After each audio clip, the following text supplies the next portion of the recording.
Perkenalkan, nama saya Raffi Navalwardana dari Prodi Mekatronika Fakultas Vokasi Universitas Sanata Dharma. Saya di sini akan menjelaskan beberapa sensor yang saya pilih, yaitu sensor thermocouple. Dan di sini saya membuat video ini untuk memenuhi tugas UAS teori sensor.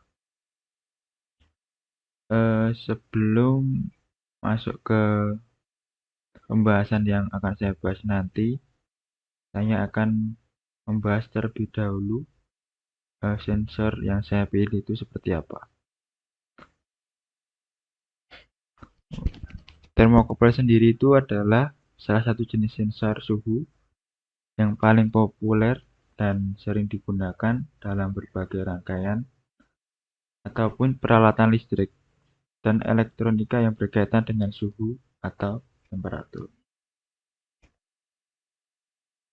Beberapa kelebihan thermocouple yang membuatnya menjadi populer adalah responnya yang cepat terhadap perubahan suhu dan juga rentang suhu operasionalnya yang luas, yaitu berkisar di antara minus 200 derajat Celcius hingga 2000 derajat Celcius. Selain respon yang cepat dan rentang suhu yang luas, thermocouple juga tahan terhadap guncangan atau getaran dan mudah digunakan.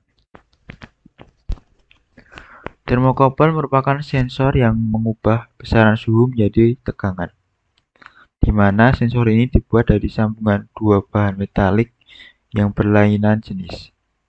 Sambungan ini dikomposisikan dengan campuran kimia tertentu, sehingga dihasilkan beda potensial antar sambungan yang akan berubah terhadap suhu yang dideteksi. Thermocouple suatu rangkaian yang tersusun dari dua buah logam yang masing-masing mempunyai koefisien muai panjang berbeda yang dihubungkan satu dengan yang lain pada ujung-ujungnya. Kemudian ini adalah gambar tampak atau thermocouple seperti apa. Jadi nanti kabel merah dan biru ini akan dihubungkan di rangkaian dan thermocouple gagangnya itu akan mendeteksi. Kemudian tipe thermocouple. Thermocouple tersedia dalam berbagai ragam rentang suhu dan jenis bahan. Pada dasarnya, gabungan jenis-jenis logam konduktor yang berbeda akan menghasilkan rentang suhu operasional yang berbeda pula. Thermocouple merupakan sensor yang mengubah besaran suhu menjadi tegangan, di mana sensor ini dibuat dari sambungan dua bahan metalik yang berlainan jenis, seperti penjelasan tadi. Kemudian ini adalah jenis-jenis thermocouple yang sebenarnya banyak, tapi saya akan memilih dua saja, yaitu thermocouple tipe U. Bahan logam konduktor positif terbuat dari koper atau tembaga. Kemudian bahan logam konduktor negatif yaitu koper nikel. Kemudian rentang suhunya 0 derajat Celcius sampai 1450 derajat Celcius. Kemudian thermocouple tipe K. Bahan logam konduktor positif dari nikel dan kromium. Kemudian bahan logam konduktor negatif dari nikel aluminium. Kemudian rentang suhunya minus 200 derajat Celcius sampai 1250 derajat Celcius. Nah, nanti saya akan membahas alat yang membuka sensor, yaitu oven. Jadi saya akan lebih fokus ke thermocouple tipe K yang digunakan pada oven. Nah, thermocouple tipe K sendiri itu adalah yang paling umum, menyediakan kisaran suhu pengoperasian terluas. Thermocouple tipe K umumnya akan berfungsi di sebagian besar aplikasi karena mereka berbasis nikel dan memiliki ketahanan korosi yang baik. Kaki positif adalah non-magnetik yang berwarna kuning, Kemudian kaki negatif adalah magnet merah. Pilihan logam biasa tradisional untuk pekerjaan suhu tinggi. Kemudian cocok untuk digunakan dalam atmosfer oksidasi atau lembam pada suhu hingga 1260 derajat Celcius atau 2300 derajat Fahrenheit. Kemudian rentan terhadap serangan belerang atau menahan diri dari paparan atmosfer yang mengandung belerang. Berkinerja terbaik dalam atmosfer oksidasi bersih. Tidak direkomendasikan untuk digunakan dalam kondisi pengoksidasi sebagian dalam ruang hampa udara atau ketika mengalami siklus oksidasi dan reduksi bergantian. Tipe K ditentukan pada saat metalurgi kurang maju daripada saat ini, dan akibatnya karakteristik bervariasi antar sampel. Salah satu logam menyusunnya nikel adalah magnet. Karakteristik termokopel yang dibuat dengan bahan magnetik adalah bahwa mereka mengalami perubahan langkah dalam output ketika bahan magnetik mencapai titik Curie-nya sekitar 350 derajat Celcius untuk termokopel tipe K. Kemudian fungsi dari termokopel yaitu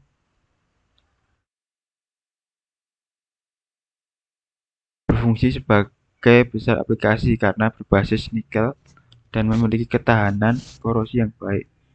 Ini adalah tipe kalibrasi sensor paling umum yang menyediakan kisaran suhu pengoperasian terluas. Karena keandalan dan keakuratannya, termokopel tipe K digunakan secara luas pada suhu 2300 derajat Fahrenheit. Jenis termokopel ini harus dilindungi dengan tabung pelindung logam atau keramik yang cocok, terutama dalam mengurangi atmosfer. Dalam atmosfer pengoksidasi seperti tungku listrik, perlindungan tabung tidak selalu diperlukan ketika kondisi lain cocok, namun direkomendasikan untuk kebersihan dan perlindungan mekanis umum. Tipe K umumnya akan bertahan lebih lama dari tipe-tipe yang lain. Kemudian kita akan masuk ke alat yang saya pilih untuk penjelasan sensor, yaitu oven. Nah, oven adalah peralatan yang dipakai dalam proses mengeringkan suatu bahan basah menjadi bahan kering agar dapat disimpan dalam jangka waktu yang lama, ataupun untuk pengolahan makanan dari makanan mentah menjadi makanan siap santap. Oven listrik merupakan alat yang merubah energi listrik menjadi energi panas. Energi panas yang dihasilkan inilah yang digunakan untuk mengeringkan atau mengolah makanan.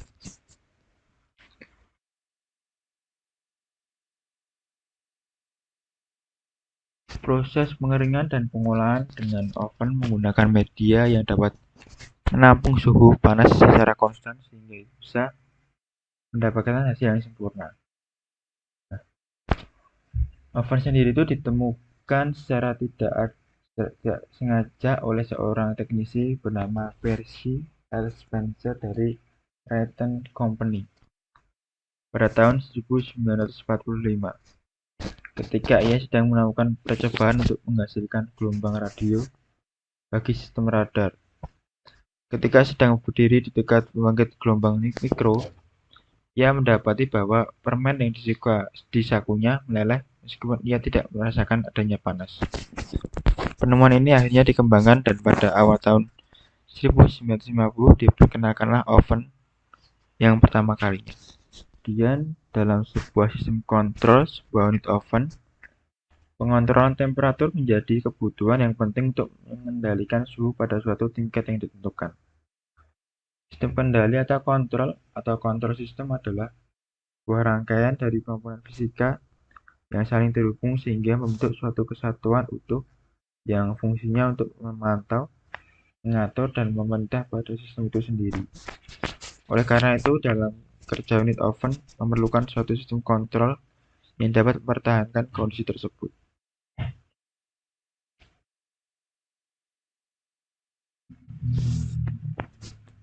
Nah, ini bagian-bagian saya akan menjelaskan bagian-bagian dari oven.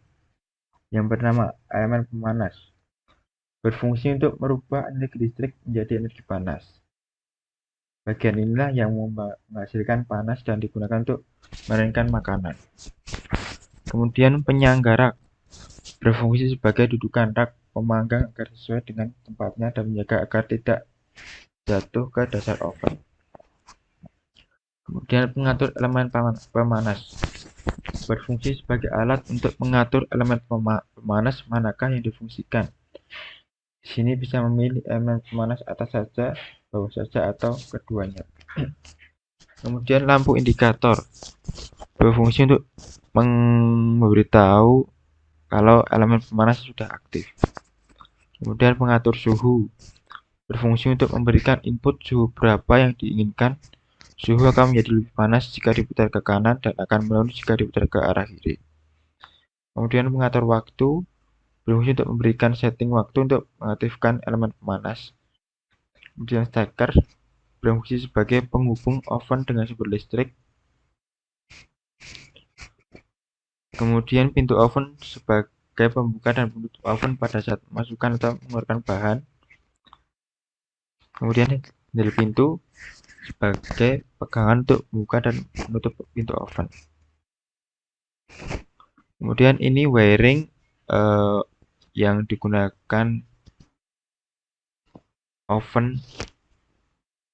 sensor termokabel.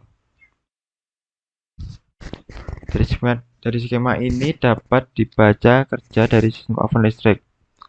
Oven listrik akan memanaskan elemen pemanas jika pengatur suhu dan pengatur waktu sudah disetting. Pada saat elemen pemanas hidup, maka suhu pada ruang oven akan meningkat. Suhu ini akan dibaca oleh sensor suhu dari unit pengatur suhu. Pengatur suhu dapat mematikan elemen pemanas secara otomatis pada saat suhu sudah tercapai walaupun pengatur waktu belum selesai. Tetapi pada saat pengatur waktu sudah mencapai waktu yang diset, maka elemen pemanas akan mati walaupun suhu tidak tercapai. Dari gambar skema kelistrikan seperti yang saya contohkan ini, maka dapat diartikan bahwa input dari oven itu yaitu setting waktu atau setting suhu. Kemudian controllernya yaitu berupa pewaktu dan sensor suhu, dan bebannya berupa elemen pemanas. Sensor yang digunakan yaitu sensor tadi termokabel tipe K atau sensor suhu. Kemudian outputnya berupa panas yang dihasilkan.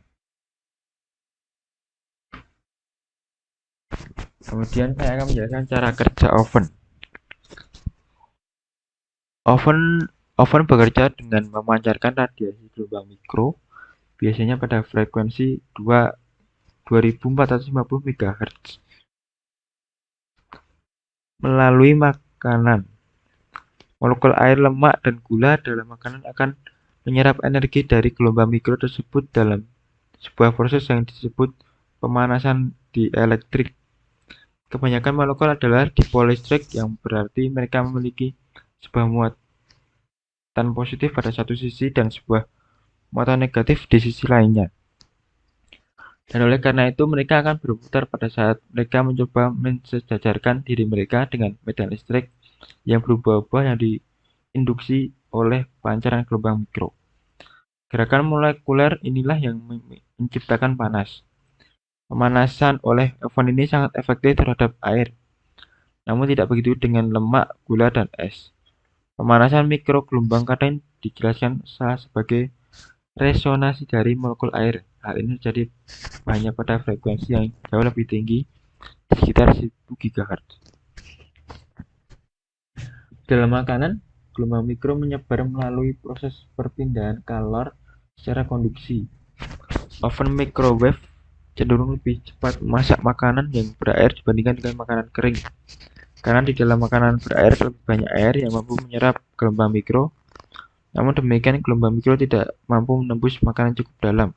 Sehingga untuk memasak makanan yang tebal, sebaiknya makanan tersebut dipotong dulu menjadi lebih kecil. Gelombang mikro dapat melalui bahan kaca, kertas, keramik, dan plastik. Sehingga wadah-wadah yang terbuat dari benda ini cukup aman untuk digunakan dalam sebuah oven microwave. Perhatikan, biasanya pada sebuah wadah yang diberikan informasi apakah aman atau tidak. Wadah-wadah yang terbuat dari logam tidak cocok untuk dipakai dalam oven ini karena sifatnya yang memantulkan radiasi gelombang mikro. Sekian presentasi dari saya. Jika ada salah atau penjelasan yang kurang jelas, saya mohon maaf. Terima kasih.